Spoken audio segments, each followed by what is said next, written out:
তাহলে সব নেক কাজ করার ইচ্ছা ক্ষমতাও বান্দার, আবার সব গুনাহ করার ইচ্ছাও কার? বান্দার।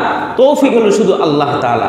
আল্লাহ তাআলা বললেন তোমার ইচ্ছাটা যদি সৎ কাজের হয় তাহলে তুমি সফল, আর তোমার গুনাহ করার ইচ্ছাটা যদি তুমি করো তাহলে তুমি বিফল। সম্মানিত হাজিরিন, দুনিয়ার এই আকাশ জমিনের মধ্যে যা কিছু আছে, অর্থাৎ আল্লাহ তাআলার পুরা জগতের মধ্যে যা কিছু আছে সব কিছু কার হুকুমে চলে? আল্লাহ তাআলার হুকুমে চলে। সব কিছু আল্লাহ তাআলার হুকুমে চলে, আল্লাহর নির্দেশে চলে। আল্লাহ রব্বুল আলামিনের হুকুম ছাড়া গাছের একটা পাতা নড়ারও ক্ষমতা নাই। আমরা যা কিছু করি আর না করি সব আল্লাহর হুকুমে। সব আমরা যারা নামাজ পড়তে আসছি এটাও আল্লাহর হুকুমে আসছি, কথা ঠিক কিনা? যারা হজ করতে গেছে তারাও আল্লাহর হুকুমে হজ করছে। যারা রোজা রাখে আল্লাহর হুকুমে রোজা রাখে, যারা যাকাত দেয় আল্লাহর হুকুমে, যারা কোরবানি করেছে তারাও আল্লাহর হুকুমে কোরবানি করেছে। আবার যারা নামাজ পড়ে না, যারা রোজা রাখে না, যাকাত দেয় না, হজ করে না, কোরবানি করে না, হালাল পথে চলে না, চুরি করে, ডাকাতি করে, এই সব কিছু আল্লাহর হুকুমে। এখন আপনি প্রশ্ন করতে পারেন যে নেক কাজ করলাম আল্লাহর হুকুমে, তাহলে গুনাহ করলাম যদি আল্লাহর হুকুমে হয় তাহলে আবার শাস্তি কেন, বিচার কেন? প্রশ্ন আসে না?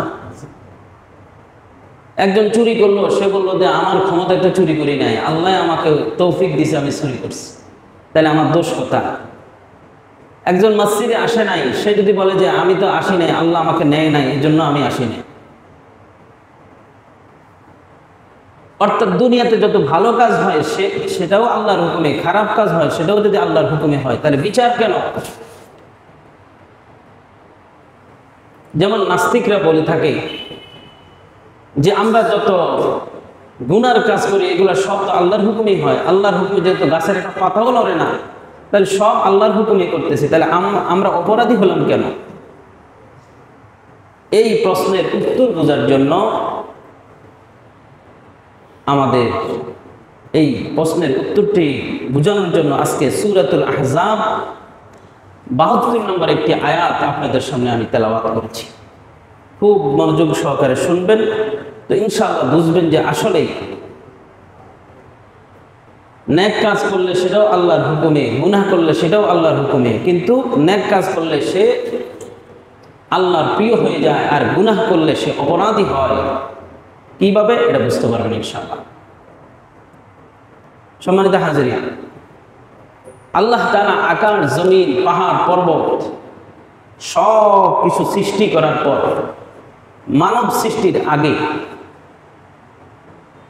আল্লাহ তাআলা আকাশকে ডেকে, জমিনকে ডেকে, পাহাড়কে ডেকে বললেন আমি তোমাদের মাঝে একটা আমানত রাখতে চাই, একটা আমানত রাখতে চাই।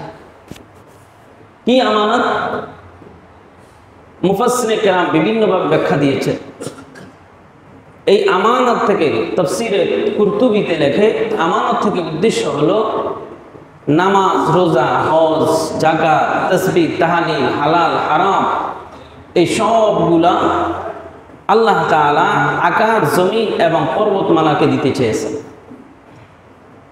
আর তাফসীরে মাজহারের মধ্যে লিখতেছে আমানত থেকে উদ্দেশ্য হলো আল্লাহ তাআলার সমস্ত বিধিনিষেধ। আল্লাহ তাআলা সমস্ত বিধিনিষেধ আল্লাহ আকাশকে দিতে চেয়েছেন, জমিনকে দিতে চেয়েছেন, পর্বতমালাকে দিতে চেয়েছেন, কিন্তু তারা সকলেই তা নিতে অস্বীকার করল। এই কথাটা আল্লাহ তাআলা বলেন, ইন্না আরাদনাল আমানাতা আলাস সামাওয়াতি ওয়াল আরদি ওয়াল জিবাল। ইন্না রাদনাল আমানাতা আলাস সামাওয়াতি ওয়াল আরদি ওয়াল জিবাল, নিশ্চয় আমি আমার আমানত আসমান, জমিন এবং পর্বতমালার কাছে পেশ করেছি। আসমান, জমিন, পর্বতমালার কাছে আমি আমার আমানত পেশ করেছি। ফাআবাইনা আন ইয়াহমিলাহা, তারা এই আমানত গ্রহণ করার ব্যাপারে অস্বীকৃতি জানালেন। ওয়া আশফাকনা মিনহা, এবং তারা তা গ্রহণ করার ব্যাপারে বড় ভীত সন্ত্রস্ত হলো। ওয়া হামালাহাল ইনসান, এই আমানতটা গ্রহণ করেছেন মানুষ। বলেন সুবহানাল্লাহ। আল্লাহ রাব্বুল আলামিনের এই মহা আমানতটি গ্রহণ করার ব্যাপারে আকাশ অস্বীকার করলেন, জমিন অস্বীকার করলেন, পর্বতমালা অস্বীকার করলেন। ছোট্ট একটা মাখলুক 3.5 হাত বডির মানুষ তা গ্রহণ করে নিয়েছেন। সুবহানাল্লাহ। ইন্নাহু কানা যালুমান জাহুলা, আল্লাহ বলেন মানুষ বড় জালেম, মানুষ বড় অজ্ঞ। আসেন, আল্লাহ তাআলা তার আমানতকে আকাশ, জমিন এবং পর্বতমালার কাছে পেশ করলেন। আমানতটা কি? বিধিনিষেধ, আল্লাহ তাআলার সমস্ত বিধিনিষেধ, নামাজ, রোজা, হজ, যাকাত, হালাল, হারাম, এই সবগুলা বিধিনিষেধ আল্লাহ তাআলা আকাশের কাছে কি করলেন?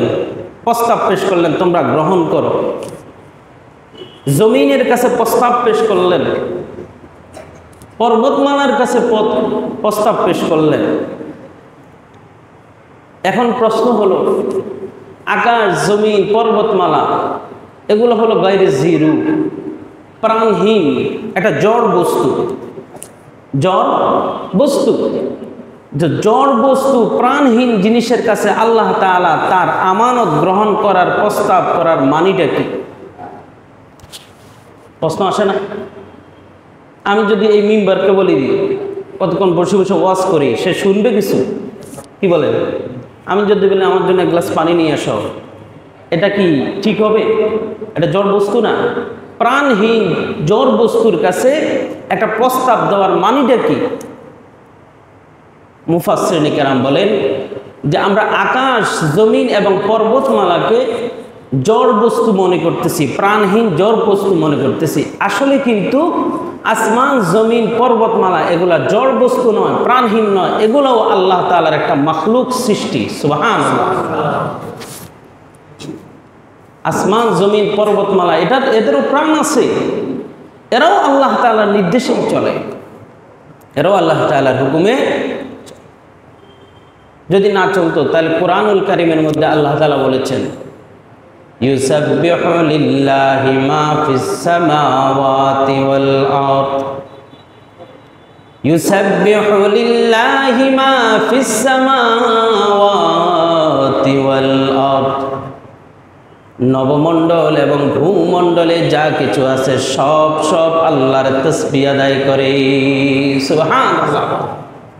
এই নবমণ্ডল, আকাশ এবং জমিন যা কিছু আছে সব কার তাসবিহ আদায় করে? আল্লাহ তাআলার তাসবিহ আদায় করে। তাহলে যদি এদের মধ্যে প্রাণ না থাকতো তাহলে তাসবিহ আদায় করতে পারতো না? তাহলে বোঝা যাচ্ছে প্রত্যেকটা জিনিসের এই প্রাণ আছে। কুরআনুল কারীমের অন্য এক জায়গাতে আল্লাহ রাব্বুল আলামিন বলেন, ওয়ালিল্লাহি জুনুদুস সামাওয়াতি ওয়াল আরদ, আসমান জমিনের মধ্যে যা কিছু আছে সব আল্লাহ তাআলার বাহিনী। সুবহানাল্লাহ। আসমান এবং জমিনের মধ্যে যা কিছু আছে সব কার বাহিনী? আল্লাহ তাআলার বাহিনী। তো আল্লাহ তাআলা কি জড় বস্তুকে বাহিনী বানাবেন? নিশ্চয় প্রাণ আছে, নিশ্চয় কি আছে? প্রাণ আছে। সুতরাং আকাশ, জমিন, পর্বতমালা এটা প্রাণহীন নয়, এদেরও প্রাণ আছে, এরাও আল্লাহর একটা মখলুক, আল্লাহর একটা সৃষ্টি, এরাও আল্লাহর তাসবিহ আদায় করে, আল্লাহর জিকির করে। সুবহানাল্লাহ। অতএব আল্লাহ তাআলা এদের মাঝে যে একটা প্রস্তাব পেশ করলেন, এই প্রস্তাবটা অনর্থক নয়। কি নয়? অনর্থক নয়। আল্লাহ তাআলা আকাশকে বললেন, জমিনকে বললেন, পাহাড়কে বললেন, তোমরা আমার বিধিনিষেধ গ্রহণ করো। তবে এই বিধিনিষেধের যে প্রস্তাব করলেন, এটা কিন্তু আল্লাহ তাআলা আবশ্যক করে দেন নাই, বরং ইখতিয়ার দিয়েছেন, ইচ্ছা অধিকার দিয়েছেন। গ্রহণ করতেও পারো, নাও করতে পারো। আমি প্রস্তাবটা কি করলাম? পেশ করলাম। আকাশ, জমিন, পর্বতমালা আল্লাহকে বললেন, এই আপনার বিধিনিষেধ যদি আমরা পালন করি, এতে আমাদের ফায়দাটা কি, উপকারটা কি হবে?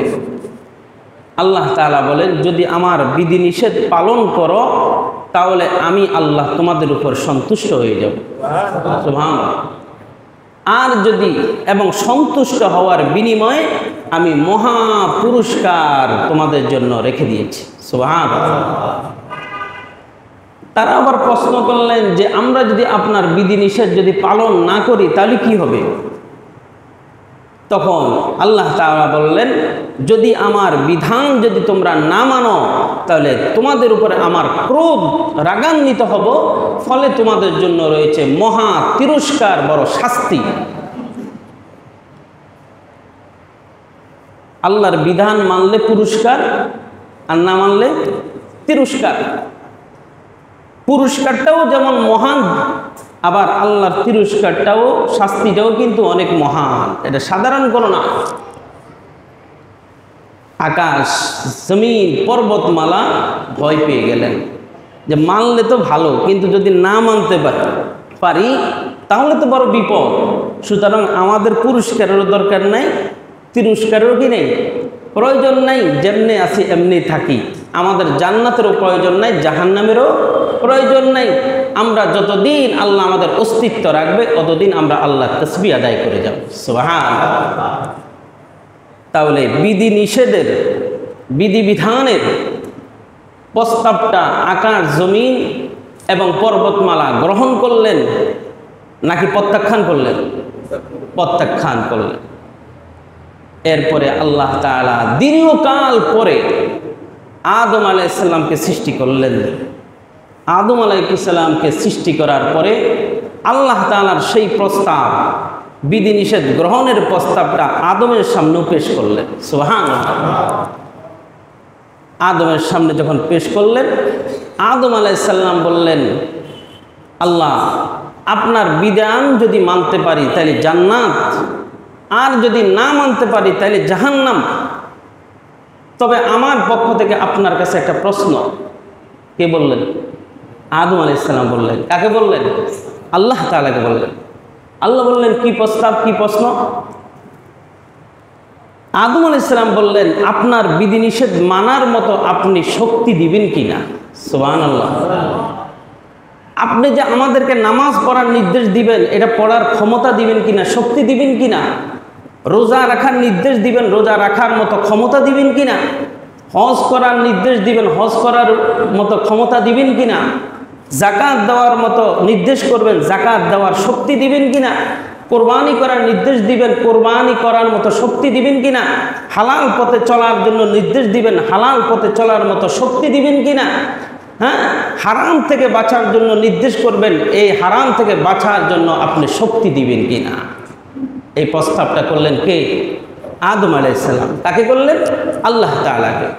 আল্লাহ তাআলা বললেন, অবশ্যই আমি তোমাদেরকে এই আমার বিধিনিষেধ গ্রহণ করার শক্তি দিয়ে দিব, শক্তি দিয়ে দিব। তবে সাথে সাথে আরেকটা শক্তিও দিব। সাথে সাথে কি দিব? আরেকটা শক্তি দেব। সেটা কি? যে এই বিধিনিষেধ মানার মতো যেমন শক্তি দিব, বিধিনিষেধ না মানার মতো আমি শক্তি দিয়ে দিব। কথা কি বুঝছেন? নামাজ পড়ারও শক্তি দিব, নামাজ না পড়ারও শক্তি দিব, রোজা রাখারও শক্তি দিব, রোজা না রাখারও শক্তি দিব, হজ করারও শক্তি দিব, হজ না করারও শক্তি দিব, কোরবানি করার শক্তি দিব, কোরবানি না করারও শক্তি দিব, চুরি ডাকাতি জেনা ব্যভিচার থেকে বাঁচারও শক্তি দিব, এগুলো করারও শক্তি দিয়ে দিব। তবে আমার বিধান যদি মানো চির সুখের জায়গা জান্নাত, আর যদি আমার বিধান যদি অস্বীকার করো চির অশান্তির জায়গা জাহান্নাম। আল্লাহু আকবার।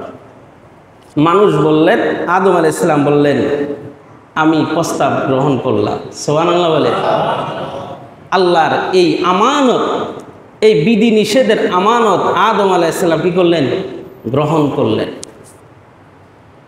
আল্লাহ তাআলা তাফসীরি কিতাবে লেখে, এই বিধি নিষেধ গ্রহণ করার পরে জহুর এবং আসরের সময় দেরি হয় না। জহুরের সময় আদম গ্রহণ করছেন, আসরের আগেই শয়তান আদমকে ধোঁকা দিয়ে জান্নাত থেকে বের করে ফেলছে। জান্নাত থেকে বের করে ফেলছে। প্রস্তাবটা গ্রহণ করলেন কখন? জহুরের সময়। আসরের আগে আগেই শয়তান আদমকে ধোঁকা দিয়ে জান্নাত থেকে বের করে দিলেন, জমিনে পাঠায় দিলেন। তাহলে মানুষ বড় শক্তিশালী না দুর্বল? বড় দুর্বল, বড় দুর্বল।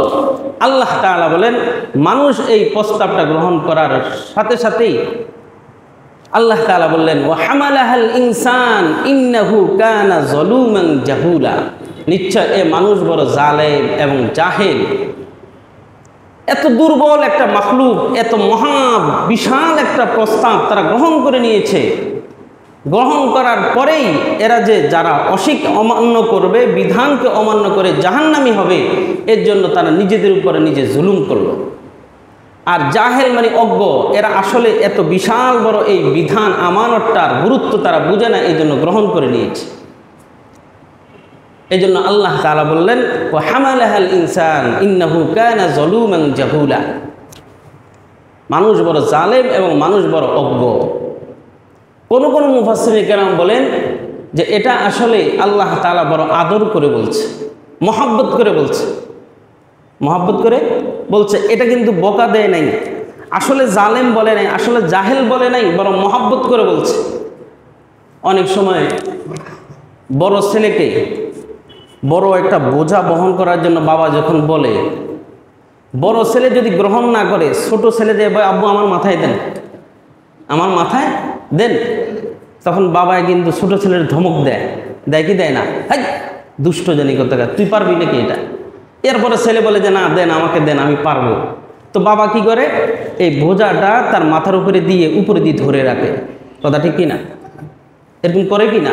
করে। এই যে ছোট ছেলেকে বাবা যে বললো, এই দুষ্ট জানি কথা, তুই পারবি নাকি, এই দুষ্টটাকে রাগ করে বলছে না আদর করে বলছে? আদর করে বলছে। আল্লাহ তাআলার এই বিধি নিষেধের হুকুমটা এটা বিশাল বড়। এটা গ্রহণ করতে আকাশ অস্বীকার করছে, ভয় পেয়ে গেছে, জমিন অস্বীকার করছে, পাহাড় পর্যন্ত অস্বীকার করছে। দুর্বল মানুষটা যখন গ্রহণ করলো, আল্লাহ বলে তুই বড় দুষ্ট, বড় অজ্ঞ। কিন্তু এর বড় মানুষ যখন এই মহা বিধিবিধানটা গ্রহণ করার দায়িত্ব নিল, আল্লাহ বলেন তুমি পালন করার ক্ষেত্রে তোমাকে আমি সহযোগিতা করে তোমার মাথার উপরে দায়িত্বটা দিয়ে আমি কুদরতিভাবে আমার হাত দিয়ে ধরে রাখবো। সুবহানাল্লাহ। দায়িত্বটা মহান হলো, আমি তোমার জন্য সহজ করে দিব, সহজ করে দিব। সুবহানাল্লাহ। এই যে আলোচনাটা, এটার দ্বারা আমরা কি বুঝলাম? যে প্রত্যেকটা বিধিবিধান দুনিয়ার মধ্যে যা কিছু হয় সব আল্লাহর হুকুমে হয়। সব কার হুকুমে হয়? আল্লাহ তাআলার হুকুমে হয়। তবে সব ভালো কাজও আল্লাহর হুকুমে হয়, খারাপ কাজও আল্লাহর হুকুমে হয়। কিন্তু আল্লাহ তাআলার হুকুমে হলো বান্দাকে আল্লাহ তাআলা করার ইচ্ছা ক্ষমতা দিয়ে দিছে। কি দিয়ে দিছে? ইচ্ছা ক্ষমতাটা বান্দার হাতে দিয়ে দিছে। তুমি চাইলে নামাজ পড়তে পারো, আল্লাহ বলেন নিয়ত করবা নামাজ পড়তে, আমি তৌফিক দিয়ে দিব। সুবহানাল্লাহ। নামাজ যদি তুমি না আসো, আমি তোমার ঘাট ধরে মসজিদে ঢুকাই দিব না। তুমি চাইলে রোজা রাখার তুমি ইচ্ছা করবা, আমি তৌফিক দিয়ে দিব। যাকাত দেওয়ার ইচ্ছা করবা, আমি তৌফিক দিয়ে দিব। হজ করার ইচ্ছা করবা, তৌফিক দিয়ে দিব। কুরবানি করার ইচ্ছা করবা, আমি তৌফিক দিয়ে দিব। চুরি থেকে বাঁচার নিয়ত করবা, আমি তৌফিক দিয়ে দিব। জেনা, ব্যভিচার, নেশা সব কিছু থেকে বিরত থাকার যদি ইচ্ছা করো, আমি ক্ষমতা দিয়ে দিব। আবার যদি এই সব কাজ করারও যদি ইচ্ছা করো, তাও তৌফিক দিয়ে দিব। কিন্তু তোমার ইচ্ছার কারণে তুমি যেহেতু কাজটা করছো, তুমি অপরাধী হবে। আমি তৌফিক দিলাম, এতে আমি অপরাধী নয়, তোমার ইচ্ছার কারণে তুমি নিজে অপরাধী। কথা কি বুঝতে পারছি? তাহলে সব নেক কাজ করার ইচ্ছা ক্ষমতাও বান্দার, আবার সব গুনাহ করার ইচ্ছাও কার? বান্দার তৌফিক হলো শুধু আল্লাহ তাআলা। আল্লাহ তাআলা বললেন তোমার ইচ্ছাটা যদি সৎ কাজের হয় তাহলে তুমি সফল, আর তোমার গুনাহ করার ইচ্ছাটা যদি তুমি করো তাহলে তুমি বিফল। অতএব কেউ যদি নামাজ না পড়ে যদি বলে আমার তো আল্লাহ তৌফিক দেয় নাই, যাকাত না দিয়ে যদি বলে যে আল্লাহ আমাকে তৌফিক দেয় নাই, আল্লাহ আমাকে ক্ষমতা দেয় নাই, হজ না করে কোরবানি না করে কেউ যদি বলে যে আল্লাহ আমাকে তৌফিক দেয় নাই, তাহলে আল্লাহর উপরে এই দোষ চাপানোর কোনো সুযোগ আছে? আছে? কোনো সুযোগ নাই। কেউ যদি চুরি করে যদি বলে যে আমি তো আল্লাহর হুকুমেই চুরি করলাম, ডাকাতি করে যদি বলে আল্লাহর হুকুমেই ডাকাতি করলাম, নেশা করে যদি বলে আল্লাহর হুকুমেই আমি নেশা করলাম, কেউ যদি জেনা করে যদি বলে আল্লাহর হুকুমেই করলাম, সুতরাং আমার দোষ কি, এটা বলার সুযোগ আছে? নাই। কারণ এই সব কিছুর ফল কি হবে এটা আল্লাহ জানাই দিছেন। আল্লাহ বলেন ইচ্ছা ক্ষমতাটা আমি তোমার ঘাড়ে চাপাই দিলাম, ইচ্ছা ক্ষমতাটা তোমার দায়িত্বে দিয়ে দিলাম, তৌফিকটা আমার হাতে রাখলাম। সুবহানাল্লাহ। সুতরাং কোনো কাজ করে আল্লাহর উপরে হাসরের মাঠে অভিযোগ করার এই সুযোগ কারো থাকবে না যে আল্লাহ তুমি তো আমার তৌফিক দাও না, এটা বলা যাবে না। বরং ইচ্ছা ক্ষমতাটা হলো বান্দার হাতে। ইচ্ছা ক্ষমতাটা কার হাতে? বান্দার হাতে। সুতরাং নামাজ পড়ার যে কোনো নেক কাজ করার যখন ইচ্ছা করব তৌফিক দিবে কে? আল্লাহ তাআলা। আবার গুনাহ করার যদি কেউ ইচ্ছা করে তৌফিক আল্লাহ দিবে, কিন্তু শাস্তি পেতে হবে আল্লাহর কাছে। কথা বুঝে আসছে? সুতরাং আল্লাহ তাআলার কাছে কেউ অভিযোগ করার কোনো সুযোগ নাই। সব নেক কাজও আমরা নিজ ইচ্ছে করব, তবে তৌফিক আল্লাহর কাছে আল্লাহ দিবেন। আল্লাহর সাহায্য কামনা করব। আল্লাহ তাআলা আমাদেরকে সর্ব অবস্থায় আল্লাহর বিধিবিধান যথাযথভাবে আদায় করার তৌফিক দান করবেন, আমিন। সব ধরনের গুনাহ থেকে আল্লাহ তাআলা যেন আমাদেরকে হেফাজত করবেন, আমিন। ওয়া আখির দাওয়ানা আলহামদুলিল্লাহি রাব্বিল আলামিন।